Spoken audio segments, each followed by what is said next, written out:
ایک بادشاہ نے اپنے بہنوئی کی سفارش پر ایک شخص کو موسمیات کا وزیر لگا دیا۔ ایک روز بادشاہ شکار پر جانے لگا تو روانگی سے قبل اپنے وزیر موسمیات سے موسم کا حال پوچھا۔ وزیر نے کہا کہ موسم بہت اچھا ہے اور اگلے کئی روز تک اسی طرح رہے گا، بارش وغیرہ کا قطعاً کوئی امکان نہیں۔ بادشاہ مطمئن ہو کر اپنے لشکر کے ساتھ شکار پر روانہ ہو گیا۔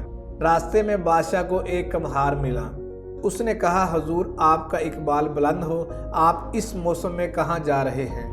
بادشاہ نے کہا، شکار پر جا رہا ہوں۔ کمہار کہنے لگا، حضور موسم کچھ ہی دیر بعد خراب ہونے اور بارش کے امکانات بہت زیادہ ہیں۔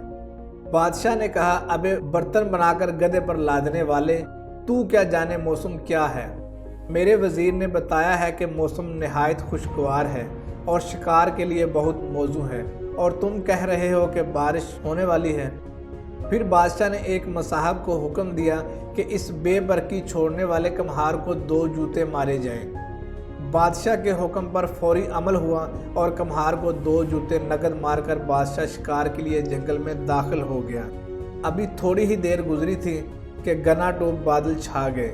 1 آدھ گھنٹے بعد گرج چمک شروع ہوئی اور پھر بارش بھی ایسی کہ خدا کی پناہ، ہر طرف کیچڑ اور دلدل بن گئی۔ بادشاہ اور مصاحب کو سارا شکار بھول گیا، جنگل پانی سے جل تھل ہو گیا۔ ایسے میں خاک شکار ہوتا۔ بادشاہ نے واپسی کا سفر شروع کیا اور برے حالوں میں واپس محل پہنچا۔ واپس آ کر اس نے 2 کام کیے۔ پہلا یہ کہ وزیر موسمیات کو برطرف کیا اور دوسرا یہ کہ کمہار کو دوبارہ طلب کیا، اسے انعامات سے نوازا اور وزیر موسمیات بننے کی پیشکش کی۔ کمہار ہاتھ جوڑ کر کہنے لگا، حضور کہاں میں جاہل اور ان پڑھ شخص اور کہاں سلطنت کی وزارت۔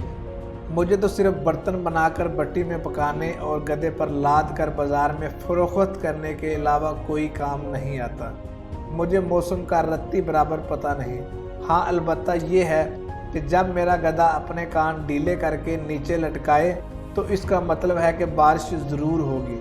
یہ میرا تجربہ ہے اور کبھی بھی میرے گدھے کی یہ پیشکش کوئی غلط ثابت نہیں ہوئی۔ یہ سن کر بادشاہ نے تاریخی فیصلہ سناتے ہوئے کہا، کمہار کے گدھے کو اپنا وزیر موسمیات مقرر کر دیا جائے۔ مورخین کا کہنا ہے کہ گدھوں کو وزیر بنانے کی ابتدا تب سے ہوئی۔ دوستو، اگر ویڈیو اچھی لگی تو ویڈیو کو لائک کیجئے، اپنے دوستوں کے ساتھ شیئر ضرور کیجئے اور کمنٹ میں ہمیں بتائیے کہ آپ کو یہ ویڈیو کیسی لگی۔ نیکسٹ ویڈیو دیکھنے کے لیے ہمارے چینل کو سبسکرائب کیجئے۔ ملتے ہیں اگلی ویڈیو میں۔ اللہ حافظ۔